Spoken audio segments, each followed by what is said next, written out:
आज तो पूरे 100 रुपए की कमाई हो गई है। आज मेरा परिवार दाल चावल नहीं बल्कि रोटी सब्जी खाएगा। सूरज कंस्ट्रक्शन साइट पर ईंट धोने का काम करता था, जिसके उसे हर रोज 40 रुपए मिल पाते थे। लेकिन आज सूरज ने पूरे 100 रुपए कमाए थे। 100 रुपए जितनी कम कमाई को देखकर भी सूरज काफी ज्यादा खुश होता है और उन मिले हुए 100 रुपयों से थोड़ा सा आटा और सब्जी लेकर आता है। सूरज जैसे ही आटा और सब्जी लेकर घर आता है तो सूरज के घर वाले काफी ज्यादा खुश होते हैं।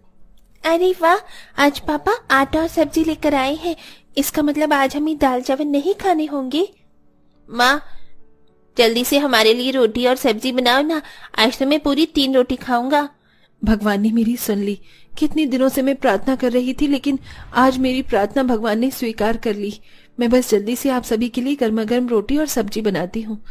जमुना अपनी नंद निधि के साथ चूल्हे पर जल्दी से गर्मा गर्म रोटी और सब्जियां बनाती हैं।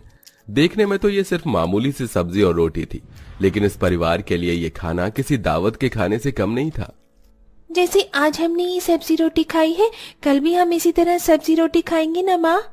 बेटा, अगर भगवान ने चाहा तो कल भी हम जरूर सब्जी रोटी खाएंगे, वरना जो रोज खाते आ रहे हैं वही खाना पड़ेगा। अब ये दाल चावल और नहीं खाए जा रहे हैं। मेरा तो मन बासी रोटी सब्जी खाने को करता है। दाल चावल तो अब गले से उतरना भी मुश्किल हो गया है। निधि और कौशल्या की बात सुनकर घर में सभी की आंखों में आंसू आ जाते हैं और उन्हीं आंसू के साथ वो सभी रोटी सब्जी खाते हैं। आज के समय में रोज के सिर्फ 40 रुपए कमाने वाला इंसान अपने इतने बड़े परिवार को क्या ही खिला सकता था। वो तो इस परिवार की किस्मत थी कि इनका नाम राशन कार्ड में था, इसलिए हर महीने इन्हें सरकार की तरफ से चावल और दाल मिल जाया करती थी, जिसके चलते ये पूरा परिवार हर रोज सिर्फ दाल चावल ही खाया करता था। और जब कभी कभी सूरज थोड़े बहुत पैसे कमा लेता था तो उसका परिवार आराम से सब्जी रोटी खा पाता था। ये क्या आलोक, तो आज भी ये दाल चावल लेकर आया है? अरे तेरे घर में कभी कुछ और नहीं बनता है क्या?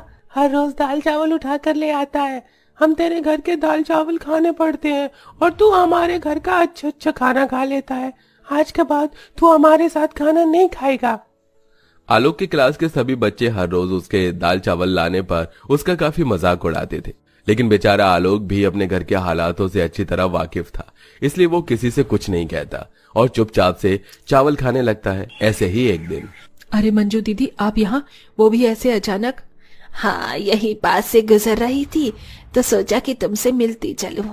कौशल्या अपनी नंद मंजू को जल्दी से घर में ले आती है और घर पर बिठाकर पानी पिलाती है। अरे अब क्या सिर्फ पानी पिलाओगी या थोड़ी बहुत पेट पूजा भी करवाओगी? बड़े जोरों की भूख लग रही है। अपनी बुआ सास की बात सुन जमुना अपनी सास की तरफ देखती है और चूल्हे पर रखे हुए दाल चावल को प्लेट में डालकर ले आती है। पता है मंजू दीदी, मेरी बहू बड़े ही स्वादिष्ट दाल चावल बनाती है। खाकर देखिए, आपको भी बहुत अच्छे लगेंगे।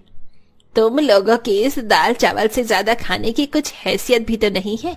मैं अच्छे से जानती हूँ ये दाल चावल तुम्हें सरकार की तरफ से मिलते हैं, इसीलिए महीना भर तुम यही दाल चावल खाते हो। तुम्हारी क्या इतनी भी हैसियत नहीं है कि घर में आए मेहमान को कुछ अच्छा खिला सको? कौशल्या की नंद उसकी और उसके परिवार की बेइज्जती पर बेइज्जती करे जा रही थी, लेकिन बेचारी कौशल्या चाहकर भी कुछ नहीं कर पा रही थी। पूरे परिवार की बेइज्जती करने के बाद मंजू वहां से चली जाती है, जिससे कौशल्या को काफी दुख होता है। अगर कोई इंसान गरीब है तो क्या उसकी कोई इज्जत भी नहीं है? लोगों को सिर्फ पैसा दिखता है, किसी के दिल का प्यार नहीं। माँ जी, संभालिए खुद को, एक दिन देखना सब कुछ ठीक हो जाएगा। जो लोग आज हमारी गरीबी का मजाक उड़ा रहे हैं ना, भगवान उन्हें उनके किए की सजा जरूर देगा। जमुना हर दिन भगवान से अपने परिवार की स्थिति को ठीक करने के लिए प्रार्थना करती थी, लेकिन शायद अभी कुछ और दिन जमुना और उसके परिवार की जिंदगी में बस ये दाल चावल ही लिखे हुए थे। माँ, 1 महीना हो चुका है और आपने अभी तक एक बार भी रोटी सब्जी नहीं बनाई। माँ, कब बनाओगी रोटी सब्जी? मेरा रोटी सब्जी खाने का बहुत मन कर रहा है। हाँ, जल्दी से रोटी सब्जी बनाओ ना। बेटा, अगर घर में सब्जी और आटा होगा तभी तो मैं तुम लोगों के लिए रोटी सब्जी बनाऊंगी ना। न जाने कब तक इन दाल चावलों पर ही हमें अपनी जिंदगी गुजारनी होगी। हर रोज दाल चावल खाने की वजह से पूरे परिवार को ठीक से पोषक तत्व नहीं मिल पा रहे थे, जिसके चलते सबका शरीर काफी ज्यादा कमजोर हो चुका था और इस कमजोरी का सबसे ज्यादा असर जमुना के तीनों बच्चों पर था। हे भगवान, अब तू ही कोई रास्ता दिखा, वरना मेरे बच्चों की हालत तो और ज्यादा खराब हो जाएगी। अगर मेरे बच्चों को कुछ हुआ तो मेरा भरोसा तुझ पर से हमेशा हमेशा के लिए उठ जाएगा। जमुना आंगन में बैठी मन ही मन भगवान से सब कुछ ठीक करने के लिए प्रार्थना कर ही रही होती है कि तभी जमुना देखती है कि कई सारी औरतें अलग अलग सामानों को इधर से उधर ले जाकर बेच रही होती हैं। कोई बर्तन बेच रहा होता है तो कोई खाने पीने की चीज, जिससे वो सभी औरतें ठीक ठाक पैसे कमा रही होती हैं। ये सब देख जमुना को एक आइडिया आता है और वो जल्दी से अंदर जाती है। माँ जी, हमें सरकार की तरफ से ठीक ठाक दाल चावल मिल जाते हैं। पूरा महीना खाने पर भी बहुत सारे दाल चावल बच ही जाते हैं। तो क्यों ना इन बचे हुए दाल चावल को बनाकर मैं बाहर ले जाकर बेचूं, इससे मैं कुछ पैसे कमा सकती हूँ। भाभी, आइडिया तो बहुत ही ज्यादा अच्छा है। अगर आप कहो तो मैं भी कुछ काम करना चाहती हूँ। वो सामने वाला बंगला है ना, उसमें एक नौकरानी चाहिए जो घर की साफ सफाई और खाना बना सके। और ये सारे काम तो मुझे आते हैं। आपके साथ साथ फिर मैं भी 2-4 पैसे कमा सकती हूँ। कौशल्या अपनी बहू और बेटी को काम करने की इजाजत दे देती है और अब अगले दिन से ही जमुना दाल चावल बनाकर उन्हें बेचने के लिए निकल जाती है। वहीं निधि भी उस बड़े से बंगले में सफाई का काम करने लगती है। दाल चावल ले लो, दाल चावल, गर्मा गर्म दाल चावल ले लो, सिर्फ 20 रुपए प्लेट। और ठेले वाले तो 40 रुपए प्लेट दे रहे हैं और आप 20 रुपए प्लेट दे रही हैं। ये तो काफी सस्ते हैं। मेरे लिए एक काम करिए, 1 प्लेट लगा दीजिए। जितने भी मजदूर फैक्ट्री में काम करते थे दोपहर के वक्त वो यही सब खाया करते थे। जहां एक जगह उन्हें ये दाल चावल 40 रुपए में मिल रहे थे, वहीं जमुना दाल चावल 20 रुपए में बेच रही थी, जिससे कई सारे मजदूर जमुना के दाल चावल के ठेले पर ही आया करते थे, जिसके चलते जमुना 20 रुपए करके धीरे धीरे पैसे जोड़ने लगी थी। वहीं निधि भी साफ सफाई करके ठीक ठाक पैसे कमा लेती थी और आज पूरे 1 महीने के बाद दोनों नंद भाभी पैसे मिलाकर पूरे परिवार के लिए पहली बार अच्छा खाना लेकर आती हैं, जिसे देख पूरे परिवार की आंखों में खुशी के आंसू आ जाते हैं। अरे वाह, आज खाने में शाही पनीर, मिक्स वेज, रायता, पुलाव, पराठे, खीर, पनीर की सब्जी, इतना सब कुछ है। मुझे तो पता ही नहीं था कि दाल चावल के अलावा भी इतना सब कुछ खाने के लिए होता है। माँ, अगर इनमें से खाना बच गया ना तो मैं सुबह लेकर जाऊंगा। फिर मेरे सभी दोस्त मेरे साथ लंच करेंगे और खुश भी हो जाएंगे कि आज मैं दाल चावल नहीं बल्कि अच्छा अच्छा खाना लेकर आया हूँ।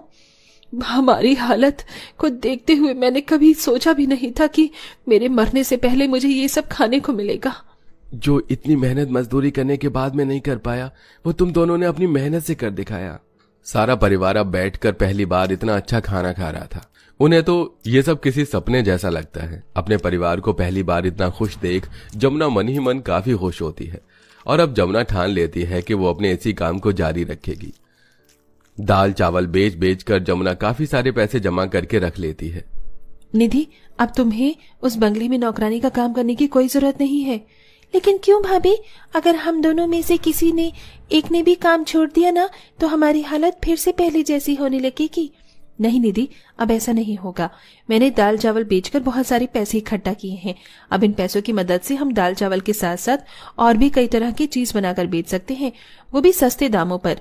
सस्ते दाम को देखकर ज्यादातर लोग हमारे पास ही खाने के लिए आया करेंगे और अगर भगवान की कृपा यूं ही बनी रही तो एक दिन हम जरूर कामयाब होंगे और इस गरीबी के दलदल से जरूर बाहर निकलेंगे।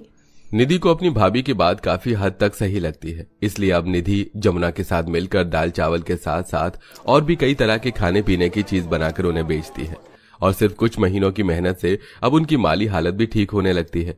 दोनों नंद भाभी अपने छोटे से घर की अच्छी खासी मरम्मत करवाते हैं।